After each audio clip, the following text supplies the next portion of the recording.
Og samtang ang atong update mahigala sa nahitabo nga pagkuha sa presidente sa Venezuela sa puwersa sa Amerika. Kini mga kaigalan, unsa ba gyud ang hinungdan?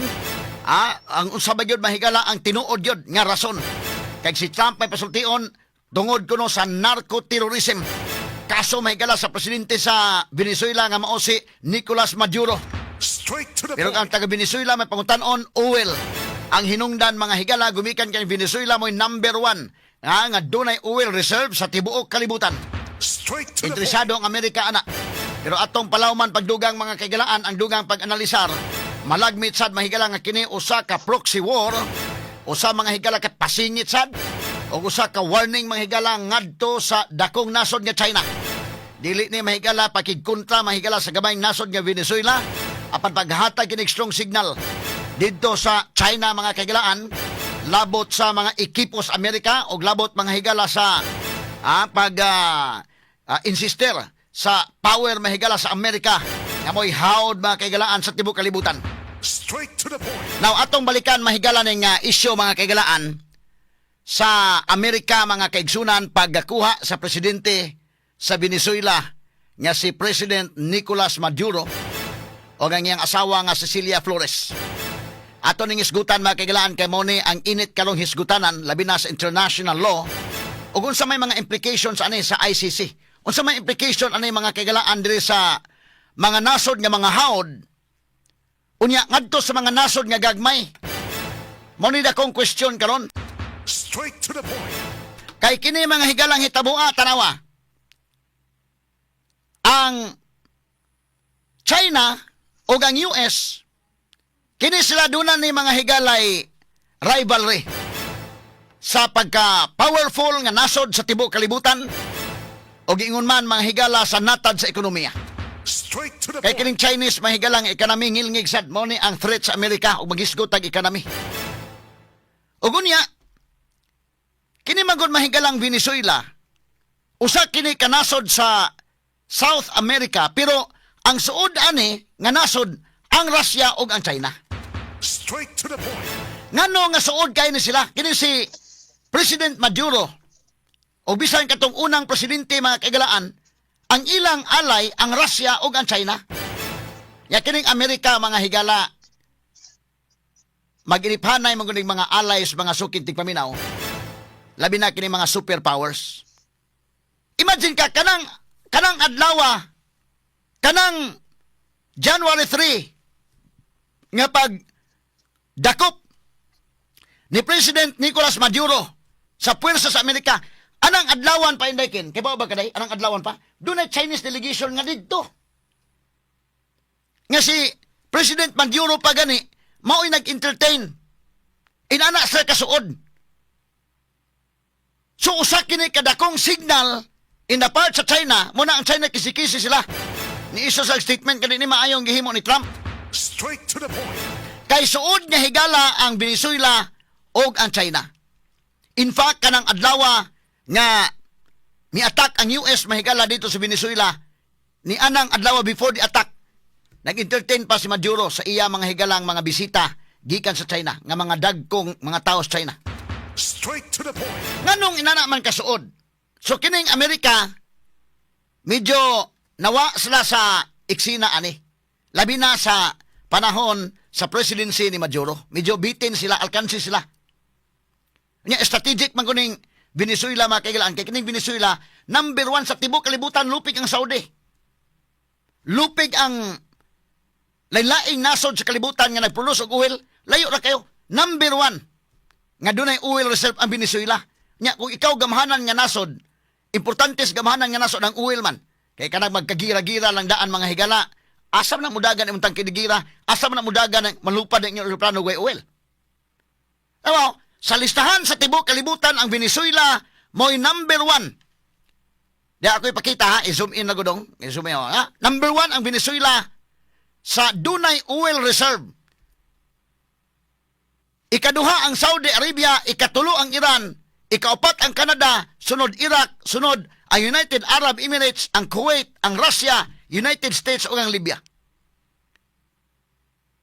Karon ang China wa man maapil ana. Asa man sa kuha og oil. nai-uwer sa ginagmay, but tuas sila mahigala ilang himuon gyud nga suod nila ang Venezuela. Unsay gihimo sa China? Gipautang ka ng Venezuela og $60 billion. Nga sud sa 20 ka tuig na wa makabayad ang Venezuela kay nagkayabag pod ang ilang ekonomi.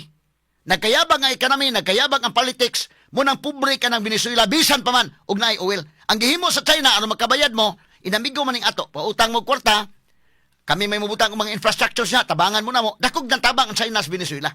Muna nga dakog utang kabubuton ang Venezuela sa China. Unsa may gibaw sa Venezuela nga sa China? Sila mo ay mo supply og oil sa China. Nga barato kaayo nga supply sa oil tungod kay utangan man sila mga kaigalaan sa China. Inana kalig-on ang ilang relationship. So simbakog magkagira-gira ang China, dunay oil reserve. Inana ang power. So si Trump, tanong Amerika kansita sa krudo ani ay. Kadi man ang mudagan, kanang mga tangkidigira nimo, kanang imong mga eroplano, kanang mga barkong igugubat, dili na mudagan og way gas. Oy. Muna nga, usa mga higala sa importante nga muadtos gira, kana yung gas, kana yung gasolina, kanang krudo. So kung dili makuha sa Amerika na, ang China man makakuha, delikado mahigalang Amerika. Straight to the point. Madihado sila sa ilang pagka-powerful sa tibok kalibutan. Mo kana nga kining pagkakuha ni Venezuelan President Nicolas Maduro, daghan mga higalang mga questions tungod kay lain mga interest. Now, og moingon ka nga drugs, kung atong analisaron pagmayo, kining drugs medyo pasubangin lang ni Trump. Ha? Kung dili paghatag ni mga higala pagkuha sa Venezuela nga under gyud siya sa Amerika, Amerika mo yang alay para ang oil sa Venezuela, Amerika may mukuha. Mo na makasamot og ka-powerful sa Amerika. Kay uras og ang Amerika mabitin dili sila. Mo'y makakuha sa Venezuela, ang China may makakuha, delikado ang China nga makasukol sa Amerika. Straight to the point. Mo na si Trump yan ang himo. Kay kung may drugs lang, may drugs mahinungdan. Og drugs pa hinungdan lang. Kay tinuod basag kini mga higalang mga countries ko South America, grabing drugs na kanang Colombia. Mabitaw ka, bantay mo, kadto mahigalas Pablo Escobar, nga pita ka sikat nga drug lord sa tibok kalibutan, si Escobar. Anak man gikan mahigalas sa Latin America, gikan man sa South America kanang Colombia. Kadto si El Chapo, gikan to sa North America, kay kana gud mahigala by geographical situation, kana gud mahigalang Mexico na naman sa North America. Pero Latin America, gapon na, kabantay mo sa ilang sinultian, mga sukitig paminaw nga mga Espanyol. Pare-pareha ko ng sinultian atos Pilipinas. Kaya na-under na sa Spain. Ha? Kita, 300 years ko ta, more than 300 years nga na-under sa Spain mo na nga, ang atong mga sinultian, mga, tuwan man Espanyol man ito sinultian. In fact, dito gani mga kagalaan sa Sambuanga, kanang mga sinultian Sambuanga, Espanyol man na. Kanang Buenos Dias, Buenas Tardes, Buenas Noches. Espanyol na. Kanya ito mga sinultian, kanang lamisa, unsa man Espanyol na. La Casa, Libro, Kutsara, Kutsarita, mga Espanyol na. Muna, tanaw ni mo ang Colombia, pre-prehay ko sa Pilipinas. Tanaw ni mong Mexico, pre-prehay ko sa Pilipinas. Ang ilang mga sinultian, Espanyol, unya ang ilang mga relihiyon dito, Katoliko. Straight to the point. So, kining Venezuela, o ang iyang alay ang China, ang Amerika dili niya mo ikauban, delikado kayong US. Munang, tanaw ni mo, kining kang Trump, ngayon nga doon na mo kaso, tinood ba sa doon na kaso ni si Maduro nga narco-terrorism case sa Amerika? Muna nga, ang kang Trump katarungan, law enforcement ng amo. Pero Venezuela mahigala, o ang China, kasabot sila nga iyay, lahi ng ilada. Medyo usanay ka strong signal nga gihatag mahigala sa Amerika, ngadto sa China. Ha? Kay kung may drugs lang, gipangutan naman si Trump, anak, og drugs lang unta ang hinungdan nga naman nga diha sa Caribbean Sea imo man giatangan naman sa Caribbean Sea naka parking man dinha ang barkong igugubat sa Amerika. Unya dunay mga barko mga higala nga gikan sa Venezuela padung sa US nga matud pa nagpalusot og drugs. Kung kana tinuod nga mao na mga barko nagpalusot og drugs, nganong di man lang dakpon ni Donald Trump kanang mao mga barko? Straight to the point. Pangkuhaon i-confiscate ka ng drugs. Ngano nga ang iyang gihimo, iya man bumbahan ka ng mga barko. Straight to the point. Ngunang dunay mga questions sa international law ang kining gibuhat ni Trump, dapat ning ma-question mga sukid tig paminaw kay nganong gipabuto man niya ang mga barko nga naa diha mahigala sa Caribbean Sea. Unya ang sulti ni Trump sa iyang kabahin niya sa atungod na kay nagpalusot og drugs. Pero ngano man kung drugs sa mga hinungdan, nganong wa man niya paliho ka ang Coast Guard, ang Navy ug iyang gipagukod ng mao mga barko, kaya man ang gukuron ug bikag speed mang higala sa mga barko sa Amerika, kayang-kaya, nganong iya mang gi-blow up, nganong iya mang gipabuto kanang mao mga barko. Straight to the point.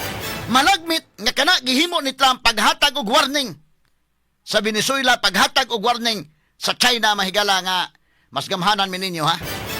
Ay may hilabte dire, ay may kaya man ang giingnan mga kagilaan nga we need to tell Venezuela nga do not mess with America. Straight to the point. So muna nga daghan ang nagtuo nga kini ang iyang kuan para ma-legitimize ang iya kunuhayng operation, drugs ang gigamit. Pero tinuray mga higala medyo oil ang hinungdan ani. Og unya paghatag og signal ngadto sa China. Duha ka butang nga medyo ang China murag na shock sila pero doon na po sila laing reaction. Duha ang reaction sa China. Na shock sila or mura po sila mahigalag na po sila positive sa ilang kabahin day. Una, na-expose mahigala ang kagamitan, ang military equipment sa China nga lupig di ay sa equipment sa Amerika. Straight to the point. Na-expose.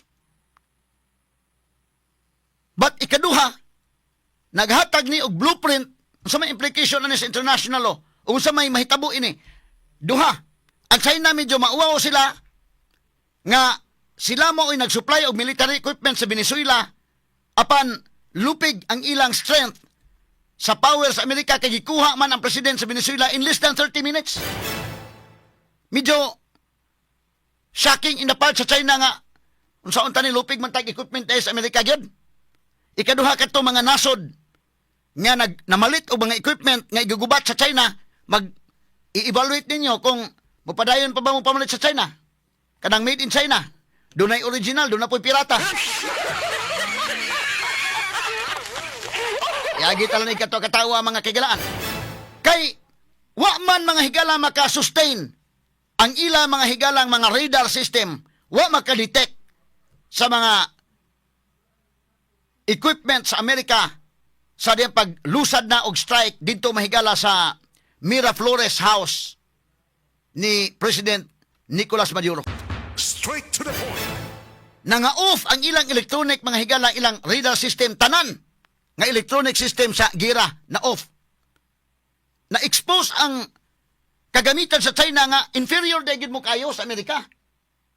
Pero ang China, ikaduha, mingon ang China, blueprint ni namo, kuyaw man sa may implication, basig blueprint ni nga himuon sa China, in fact, mo ni ang gisulti sa China nito, okay day ha? Ang among alay, inyong dali pagkuha, wala kalihok ang China, wala kalihok ang Russia. Igo na sa po condemn, pero di sa kalihok kay US man. Superpower man. But ang Russia sa diyang iyang gi-attack ang Ukraine, nga alay po sa Amerika, wala po kalihok ang Amerika. Straight to the point. Karon, himuong blueprint sa China na, og iyang kuhaon ng Taiwan, i-attack ng Taiwan, mulaban ba ang US day? Muna da kong question. Straight to the point. Kana, muna mga implications nga nahitabo niya. Ya karon ang China, murag na, wow, siguro sila mga kaigalaan nga, ang ilang mga equipment dito, wa makasustiner. Imagine ka, in less than 30 minutes, nakuha ang commander-in-chief sa Venezuela.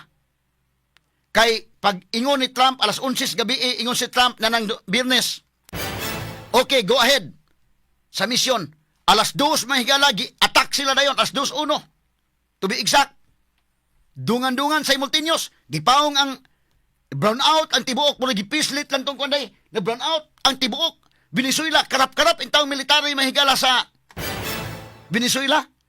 Nag-brownout, gibombahan dayon ang La Carlota Military Airbase. Gibombahan mahigala ang Fuerteventura military complex, ang ilang headquarters niya, suda yon sa Delta Force mga kaigalaan, ginamit ang Black Hawk helicopters o ang Chinook helicopters. Dito na yun ang Delta Force nga may nikuha mga kaigalaan sa presidente in less than 30 minutes sa kuha nila. gi brown out paghuman gi paluparan dayon nila mga kagalaan sa US electronic warfare aircraft. Tanan signal jam, na-jam ang tanang signal. Wa na ang tanang electronic system. Ang radar system, tanan way computer nga ni andar dito day. Sa pagsukol ni managira nga wa may computer nga ni andar. Straight to the point. Na off tanan. So diha makita nimo ma-expose ang made in China nga mga military equipment. Pero nibawas ang China ron, nipagawas ang China mahigala og video nga ingon mga kagalaan nga kanang Amerika nakuha nila within less than 30 minutes. Ingon ang China, mudaog sila gira kuno sa 6 minutes lang, 6 minutes. Nipagawas ang China karon og video nga nagpakita sa ilang drill nga mugira sila mahigala kaya nila ang 6 minutes. Kuyawa sa ning China, tan-aw na Amerika pagkawawan ninyo ha. Kay tanawagod, kanagod mahigala ang Russia nga nigira sa Ukraine. Hantod dulo mahuman pila na magkatuig.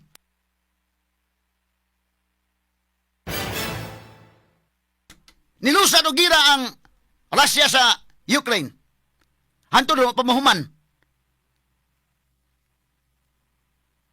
Pero ang US pag kuha sa commander-in-chief nila dito mahigala sa Venezuela, paspas.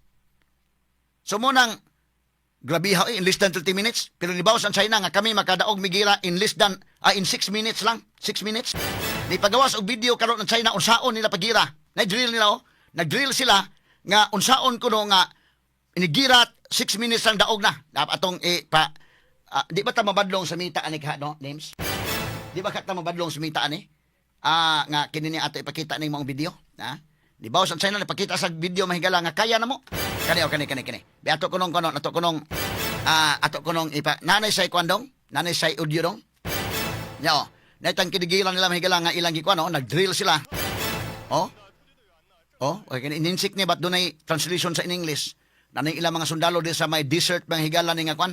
So paluparan ang mga drone, unya ni aning ilang mga sundalo, no? Unya training ni. Ang training kuno involve four assault teams. And one drone team, dunay nag-drone, tapos na drone attack mga higala, bomba, drone lang nagtira. Unya na asla mahigala ikuan, no? So, nidagan ng ilang mga komando, no? Nga mga sundalo, mo ni ilang drill mga kigalaan, nga kaya nila mga kaigsunan nga in 6 minutes kuno. No? Ngilngiga sa mga armas pus China, mga sugiti pa, pagawas nila nga video, pag-counter nila nga 30 minutes sa kuha ninyo, kami kaya na mo in 6 minutes. Mo igiingon sa China, medyo but-buton tingali ni.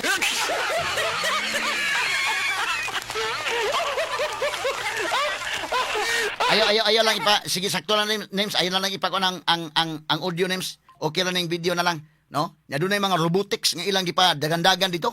Ngilngiga mga sukitig paminaw, no? Mao ni ang gihimo sa China paggawas po sila ilang video kay kani nyap sa barko, ngilngig kay mga kaigalan, ha? So ingon ang China kani drill na mo ni ha. Mao ni among drill unsaon na mo nga modaog mi within 6 minutes lang. Pero mo lagi na pwede pong maingong Amerika. Di man ako ninyo drill naman na.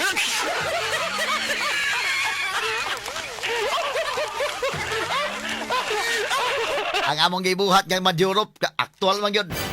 In less than 30 minutes actual kana inyo 6 minutes di man na tinuod drill naman.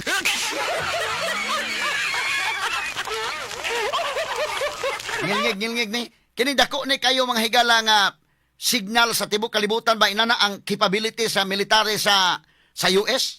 Imagine ka Russia ni attack sa Ukraine pila ka tuig na mga sugid pa hapit na mag 4 years. 2022 man to nga nag-away mahigala si Vladimir Putin, ang president sa Russia, o si Volodymyr Zelensky, ang president mahigala sa Ukraine. 2022 man to nasugod. So 22, 23, 24, 25, 26 naman taron. So 4 years na ang away ni Volodymyr Zelensky o Vladimir Putin. Pare-parehal ni mga pangan, pare-parehal ni mga apelyido ni sila mga kaigalaan kay kini mangong Russia o Ukraine actually mga parintir ni sila. Mga konan ni sila. Unay-unay sa diha mga sukid tig paminaw. Pero ang gubat nga gilusad sa kini ni ang Russia dugay na. Pero actually po ang Amerika dai nagira ba po sa Afghanistan dugay masad. In fact, ni-withdraw na sa ng Amerika. Pero kani kan Trump lahi ning style, ang leader may kuhaon. Para makuha ang leader, wa na. Hipos na. Kaya kato bitaw mahigala si Soleimani kato sa Iran. Pagkuha sa leader, wa na. Hilom tanan. Ni attempt sila bawas. Pagbawas sa Iran mga kaigalan, naigo ang eroplano mahinoon commercial plane. Unya katong bomba mahigala nga Operation Midnight Hammer, paspasag kaayo. Ngilngig kining execution ni Trump, pero pangutana lagi ani, nasakto ba si Trump ani, di ba? Kung kawantay mo mahigala daghang question sa international law. Pero kuyaw ni, pwede mo yung Amerika, wala man ang inyo, drill naman ang inyo, drill. Ang amo actual man, in less than 30 minutes. Ang ila drill na, ingon ang China, kaya na mo, mugira mi 6 minutes. Bida o ginambugay lang ginoon, mahigala, di kita palupig mga Pilipino siguro, anak eh.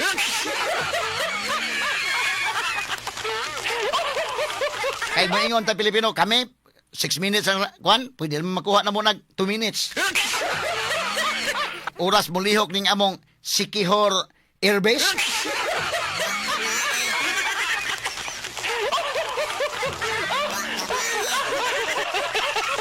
Pilay pagtuslok anas munyika anaon niya.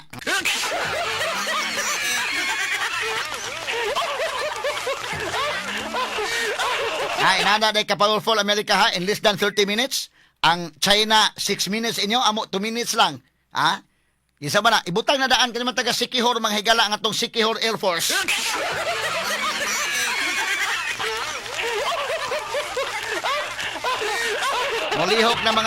Mulihok na mga barangan sa Sikihor o mga manglupad na mga tikbalang o aswang, paminaw ko.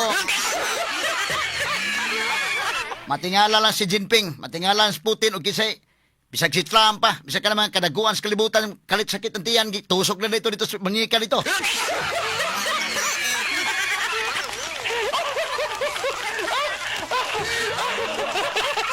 Kaning atos Pilipinas, duharan ni ka mga airbases nga, medyo ligon-ligon ang Villamor Air Base o ang Mactan Air Base. Ligon-ligon nga unsa. Kaya kining atong mga helicopters, tanawa, mang karaan man eh. Imang ka ang helicopter sa Amerika o kanang ilang mga airplanes ito, absorb ang radar, di ko man-detect sa radar. Inanak, high-tech na sila. Kanang Chinook helicopters, kanang mga Black Hawk, mo na ipanggamit nila. Ang atong ipanggamit, ang UAV pa man. Kanang UAV, mga salina sa Amerika, panahon sa Vietnam War. Mo na ato. Mo na nga, tabanog rin katapat. Tagak.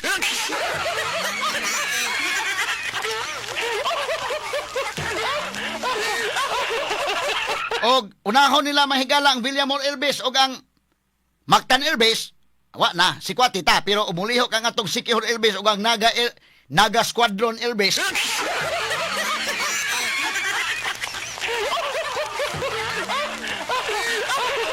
Mao, nalagyan siguro itong dag-anan ane.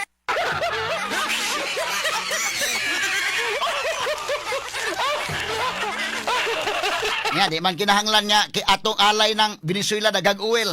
Di kinahanglan alay na to ng mga Saudi, mga kwan, wa. Di may kinahanglan oil kay lupad ning amom. Nakayam lang silhik.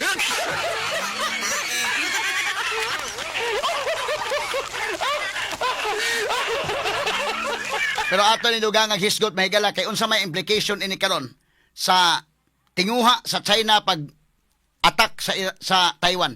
Ug unsa may implication ani sa conflict sa China ug sa Pilipinas. Kuyaw ni. Atong hisgutan may standby. O malamang sa RMN 558 Manila nga mosunod na karon dayon.